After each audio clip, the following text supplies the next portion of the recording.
Ms. Frankel. Thank you, Madam Chair. First, I want to just thank all my colleagues for the bipartisan approach in getting the budget done.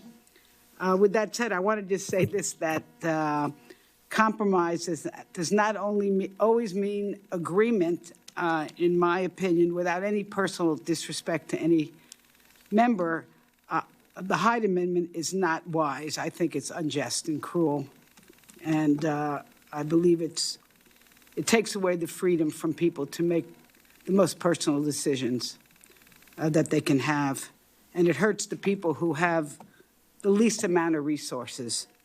Let me just add that no patient should be denied the care they need. And I appreciate the administration's position on that.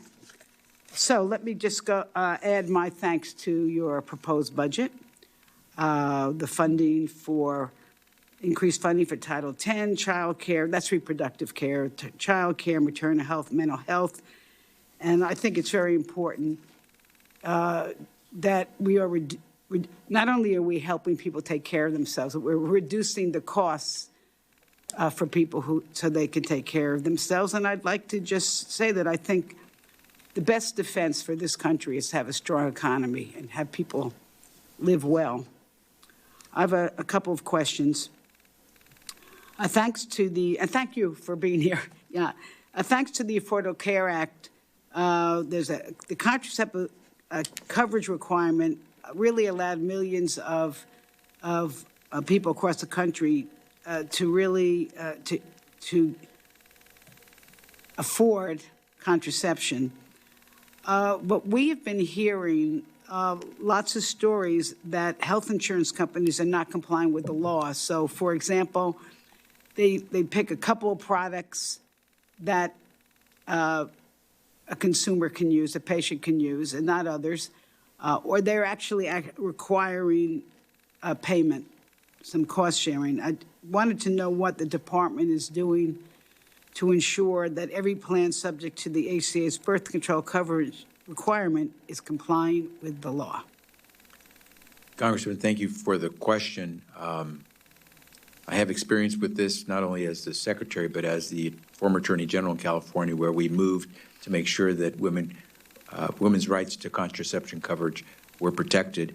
As the Secretary, we've been working jointly with the Department of Treasury as well as the Department of Labor to make sure that there's clear guidance to providers on what they are obligated to do when it comes to providing health care services to Americans.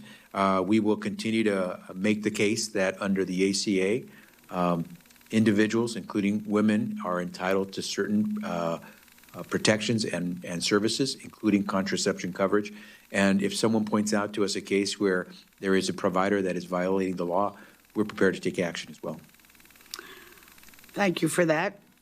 And here's an issue that I hope Mr. Cole's going to join me in vigorously tackling. He's smiling. He knows what I'm going to talk about. Each year, there are about 36 million falls reported among older adults. And it's amazing what it costs our health system. And not only cost the individuals themselves, and just not in terms of their physical, mental health and their pocketbook, but it costs us over $38 billion for Medicaid and Medicare, and then another $12 million just in private insurance costs or out-of-pocket costs. I was astonished in researching this that the federal government only invests a few million, CDC $2 million, I think it is, in fall prevention programs. I want to thank our chair lady because I know we're going to have a hearing on this. I was just wondering whether you all are doing any work to look at this. So we right now have our National Institute on Aging, the CDC, which you mentioned, as well as our Administration for Community Living. Those three agencies within HHS have been working on these issues. We work with the states and the local health authorities there to figure out how we can invest in some of these activities. But Congressman, as you know, at the federal level, we don't usually try to figure out which program is best and give the money to that program. We work with the states to let them decide locally which are their best programs. We try to support, make investments in those programs. And we have done some of the research. We try to provide that to the states. And then working together, we hope that with the resources that you made available to us, that we make available to them, that they'll make investments in those types of activities. All right, well, I look forward to further discussion on that. And Madam Chair, I yield back.